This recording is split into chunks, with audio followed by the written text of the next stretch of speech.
का असं करतेस? अगं खूप प्रेम करतो मी तुझ्यावर आणि तू तर ऐकायला पण तयार नाहीयेस. हो, नाही ऐकायचंय मला. आणि यानंतर कॉल किंवा मेसेज करू नको. पण का? असं काय केलंय मी? आता परत हा प्रश्न विचारला ना तर ब्लॉक करेन मी तुला. विसरलीस का? अगं तूच तर बोलायची ना, मी तुझी साथ कधी नाही सोडणार. आणि आता?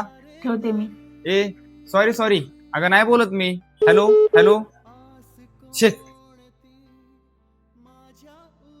सोड, जे झालं ते झालं. काय बोलतो यार? प्रेम करतो तुम्ही तिच्यावर. काय बोलला प्रेम?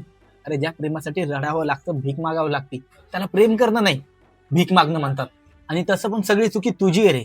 कारण तू स्वतःपेक्षा जास्त वेळ तिला दिला, स्वतःपेक्षा जास्त व्हॅल्यू तिला दिली, अरे स्वतःपेक्षा जास्त प्रेम तिला केलं. म्हणून आज तू तडपतोय, ती नाही. माझी चुकी काय सांग ना.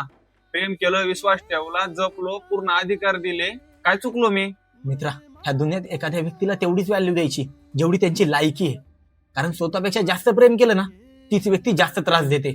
कारण भावा, मुलांना प्रेम कसं करायचं हेच माहितीये, पण त्या प्रेमापासून दूर कसं जायचं हे मुलींना माहितीये. अरे मुलं काहीही करो, कितीही प्रेम करो, दूर तर मुलीच जाणार, पण जाताना सगळी चुकी मुलांचीच आहे अशी खात्री करून देणार.